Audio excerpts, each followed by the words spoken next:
La crise. L'économie mondiale n'est pas encore parvenue à se remettre de la crise générale qui a éclaté en 2008. En 2007, la bulle immobilière qui s'était constituée dans un certain nombre de pays a atteint son sommet, principalement aux États-Unis, en Espagne, en Irlande, en Grande-Bretagne et en Australie.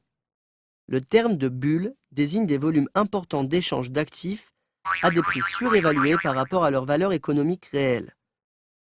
Les prix de l'immobilier ont commencé à chuter, les emprunteurs ont cessé de rembourser leurs prêts et le marché s'est effondré.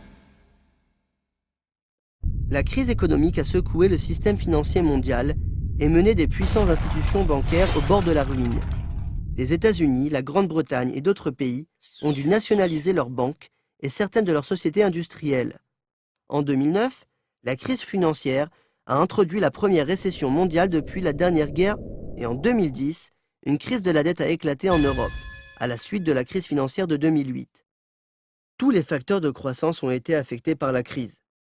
Les ménages ont plus épargné et moins consommé, les investissements stratégiques se sont contractés, les entreprises ont dégraissé, les ouvertures d'usines ont été annulées, les investissements dans les unités de production ont été déprogrammés et l'innovation a été étranglée. Lorsque la crise se mondialise, les consommateurs étrangers achètent moins et les exportations déclinent. L'État collecte moins d'impôts du fait de la baisse des revenus des citoyens et le gouvernement doit dépenser plus pour venir en aide aux plus fragiles. Il en résulte un gonflement de la dette publique. La dette européenne, issue de la crise, a eu de graves conséquences. À son apogée, le taux de chômage en Espagne et en Grèce a atteint les 25%. Les crises suivent un cycle économique de flux et de reflux constatés tout au long de leur histoire.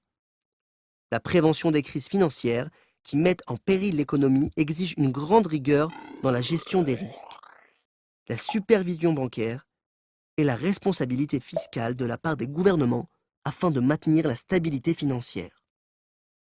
En temps de crise, le prix est avant tout payé par les citoyens.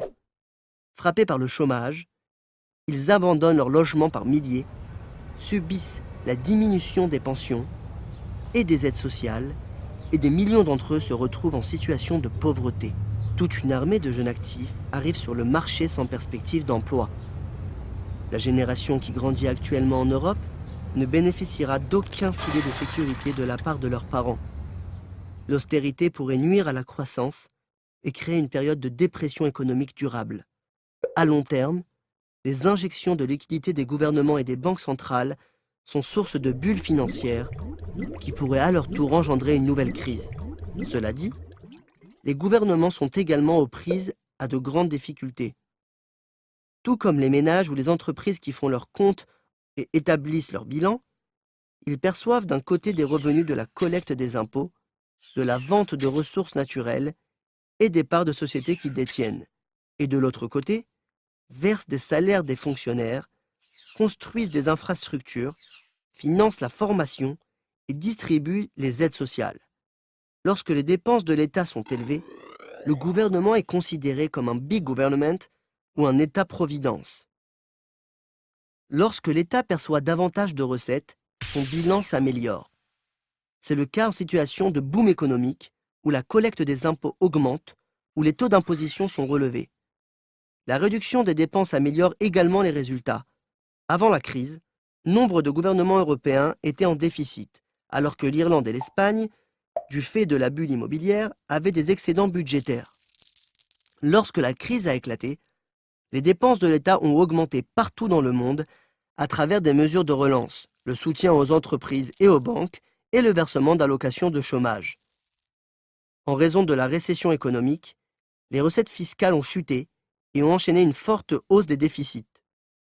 Lorsqu'un gouvernement dépense plus qu'il ne collecte, il se retrouve en déficit budgétaire et doit emprunter de l'argent pour financer ses dépenses excédentaires. C'est ainsi que les dettes souveraines ont augmenté dans les proportions alarmantes.